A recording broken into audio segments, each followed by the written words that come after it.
Welcome back to our first game in Season 2, where we have joined the SEC and we're playing our first SEC game. You know what I find really unusual about this is they got me going against Mississippi State, first game of the year. Would not allow me to change it out of the schedule. It was locked. So that's pretty interesting.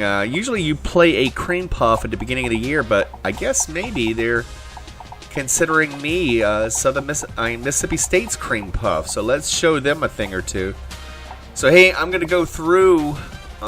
This is the first time I actually get to look at the scouting after we selected the targets.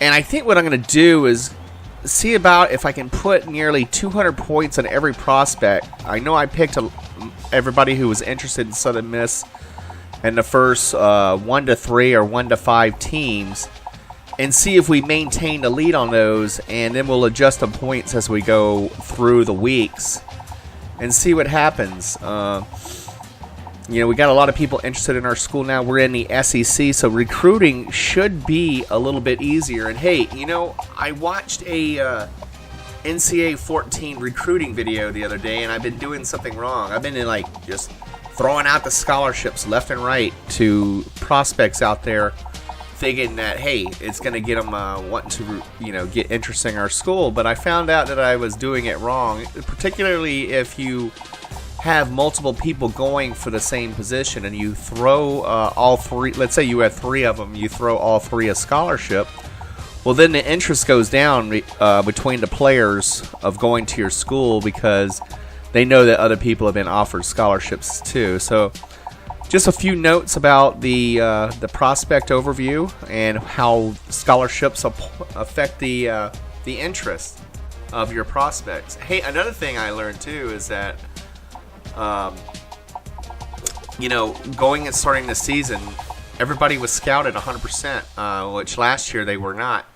So we're not having to spend a lot of points scouting our players, and that must be one of the perks I picked up at the end in the last season with my coach, is to be able to see how good they are with the prospect overview with the scouting report. So everybody's 100%, so I can see what they can do right away. And this episode, I'm not even going to bother with looking at the visit yet because nobody is interested yet in visiting our school. So we're going to go ahead and go past that for now, and I'm just going to distribute these points. I am putting 300 on a few of the recruits I really want to get, and that we're down by quite a few points. I'm going to see how that affects us between one week to the next. Do we gain any on that prospect? Do we lose any?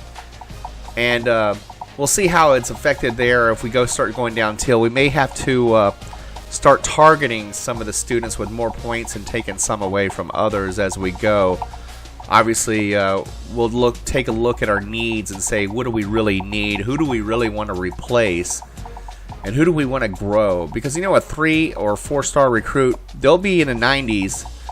Well, the 4-star recruit definitely will be in the 90s by their senior year as far as overall. And a 3-star has a chance of getting there too after 5 years of playing on your team, as long as you can keep them on your team. So we got quite a few ATHs, athletic guys too, that can play multiple positions. But we'll take a look at their stats later on when we start getting closer to commitment days and see if what we can actually use them for and what do we need them for. So we got a lot of recruits or prospects in the high 60s and some of them in the 70s overall, which is great. Taking a look here at Josh Wielden here, we're in the lead here. So I'm starting to run out of points here, and I still have about 7 or 8 recruits I didn't put any points on.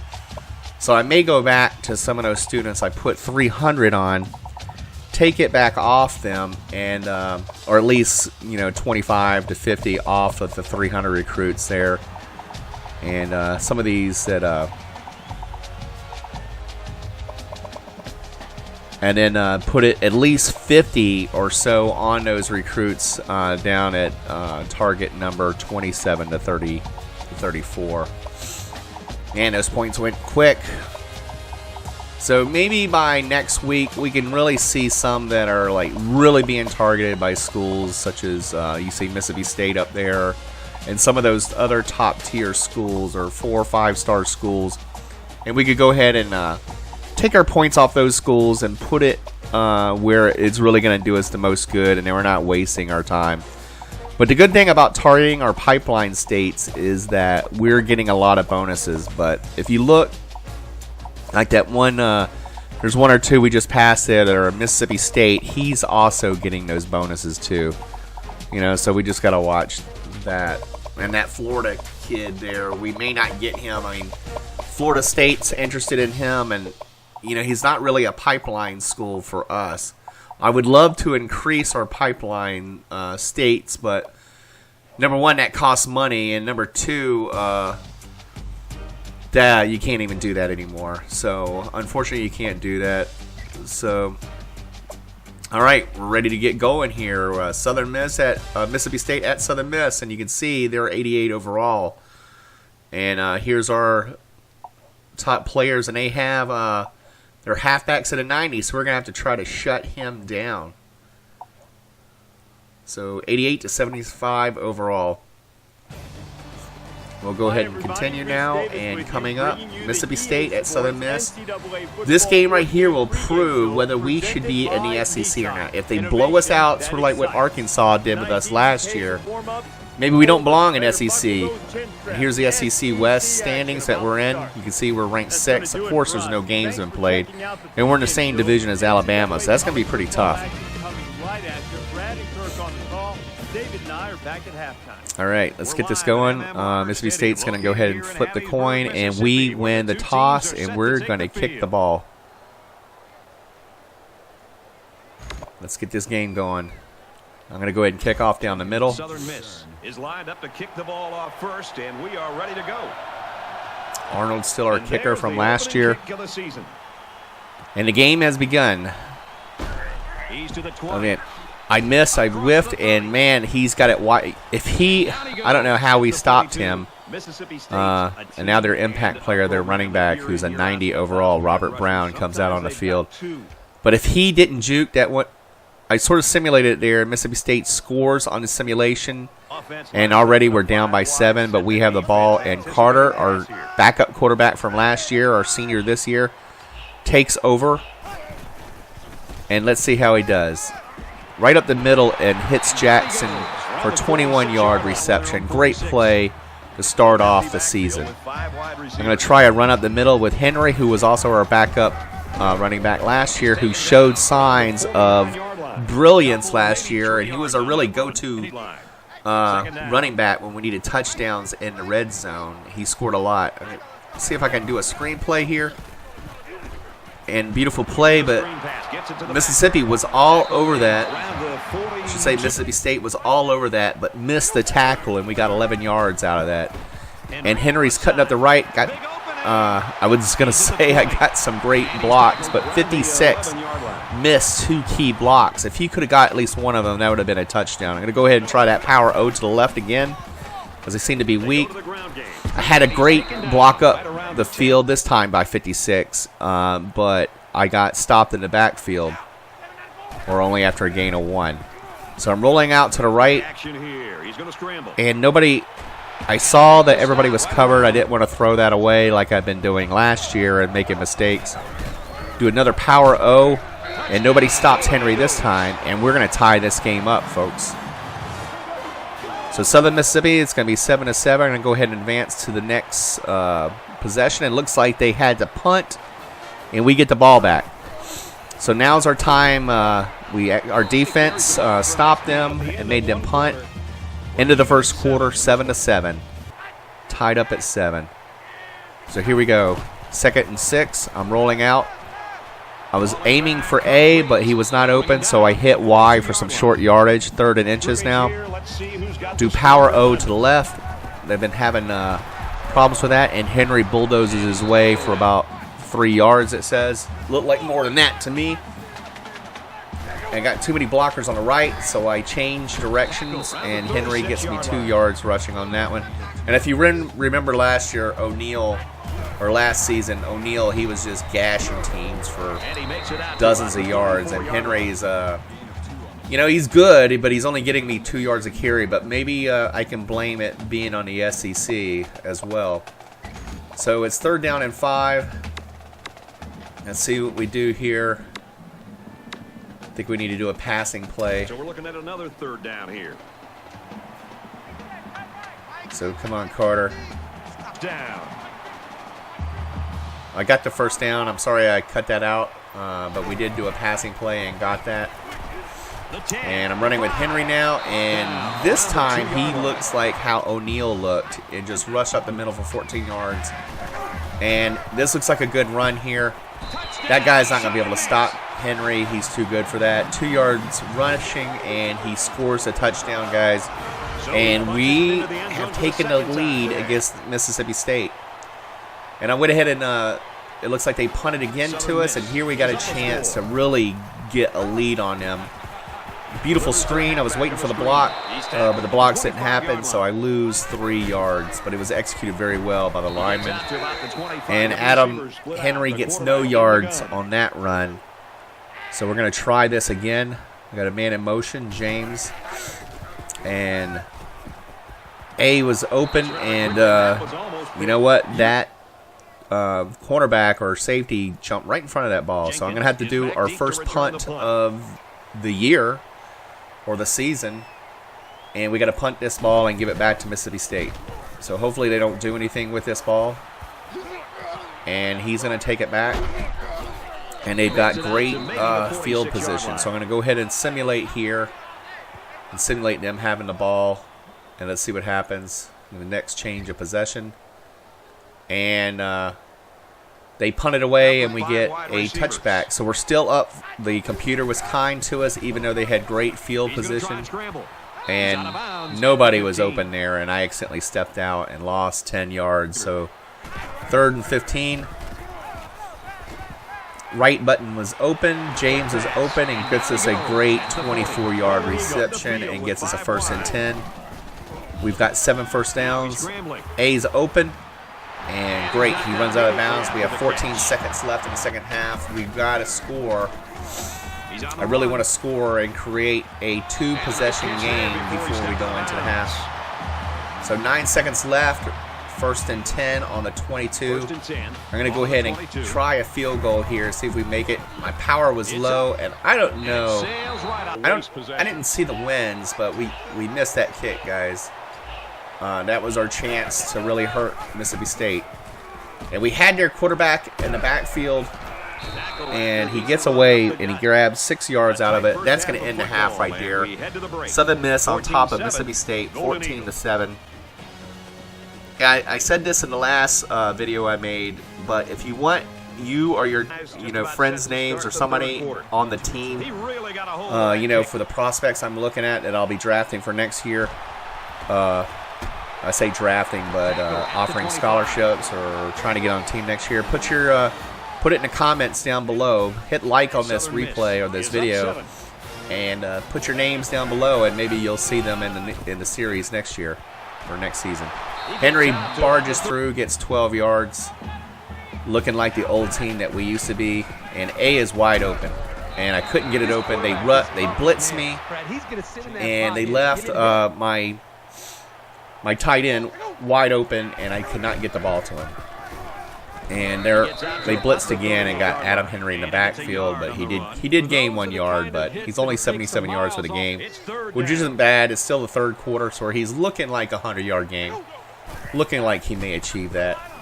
Wise open, and that safety jumped up on him and forcing us to have to punt again. So this is my 2nd punt of the game and 2nd punt of the year, and I tried to punt to the right, and lo and behold, if my punter didn't punt to the left. Are the winds that strong here? All right, let's go ahead and simulate to our next possession. And we get the ball back. So they went on 4th down, it looked like there, and they didn't get it. Of course, Adam Henry gets -1 yard, so we're not really making up for their loss of the ball yet. So I'm going to try this screenplay again.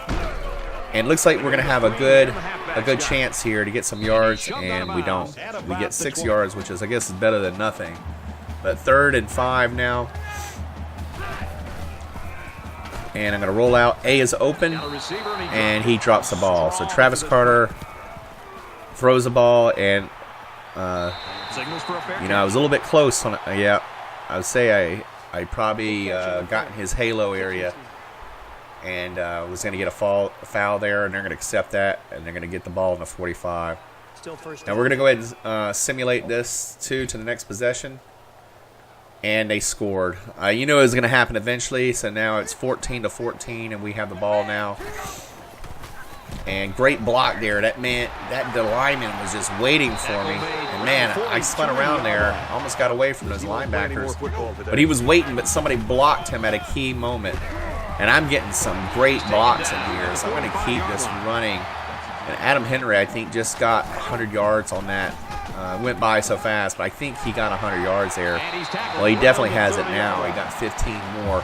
So Adam Henry really filling the shoes of O'Neal. That's going to bring the end of the 3rd quarter down. And we're getting within field goal range. So I think my field goal range last year was about 45 yards. We really got to watch the winds and everything, though, to make sure they're not going against us. So here we go, 2nd and 11. I really don't want to go back anymore. We'll try a pass play here, see if we can get any closer. Now he tries to buy some time. A looks, well, I thought A was open, but man, that was a very risky play. I'm just trying to throw this game away. And I'm rolling out again. The Y is open, and for some reason, that's the 2nd time he's dropped that ball. It's 4th and 11, so I'm going to have to try a field goal here. So the wind's only 1 mile per hour, so maybe I can make this. And I got full power on it, and I missed. So I'm looking to be about 5 yards short. So looks like my kicker's only able to do a 40-yard field goal. So let's go ahead and skip ahead. And look at that. We did this in a simulation. They punted, and we ran it back for a touchdown. So, hey, you know what? If they're going to give us a 75-yard punt return, we will take it. And we're going to go ahead and go up by 7 points here. Now we're leading, is it 21-14? So we went ahead and simulated it. They punted again, and we're going to take the ball out. So here's the deal. We're up by 7. If we can get at least 3 points here, we will walk away in our own stadium with the first SEC win of the year and of our first game of the year against a power conference contender here. So let's see if we can't get it. I'm going to try to run these clocks down as much as I can too, so we don't give Mississippi State the ball back with much time on it. In case we don't get that first down, I really don't want to get in the ball. And X was open. McClain gets it. A beautiful pass. There we go, guys. We are now in field goal range, and he drops us on the 10-yard line. Now it's time to see if we can't run this ball in. So Travis Carter, 11 of 17. But I tell you what, 2 or 3 of those 17 incompletions, or 2 or 3 of those 6 incompletions were the receivers dropping the ball. So he's really got a high completion rate. And Henry gets ping-ponged around like a pinball. Doesn't get it. 3rd and 5. I'm keeping the ball on the ground because I am not going to. They are really wanting me to throw, I bet you. So let's see what we do here. Letting that clock tick down. I'm going to try to only give them the ball back with a little over a minute left. They've called all their timeouts already. And, man, they swung me around. 4th and 1. I'd be a fool to go for it. I may not make it.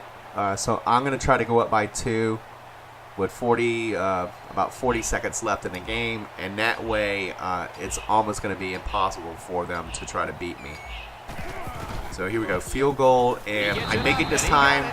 1 out of 3. But as long as I win, we're up 24-14 with 38 seconds left in the game. And I'm going to go ahead and play defense. I know a lot of you like to see me play defense, so we're going to let them play.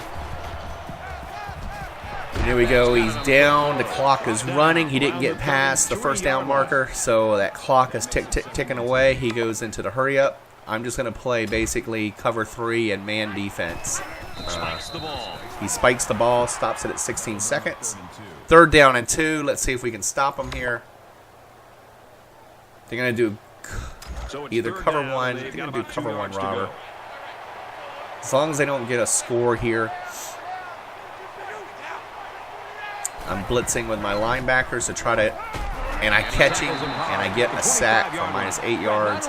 The clock is ticking away. 4th and 10. He's going to have to throw it. I'm an offensive coordinator, especially an offensive line coach. And I'm shocked that he's actually getting the ball away. And he did. I could swear that went to 0. And what a stupid play. I can't believe he throws it to a man on the out route with just those few seconds left. And hey, guys, we get our first win of the season, 24-14, first game of the season, first SEC conference game of the season. So that really means a lot. But I tell you what, it means a lot more to Mississippi State, which is going to be hurt tremendously in the polls, considering it was saying that we were like 120th in the country this year. So that's going to be devastating in Mississippi State.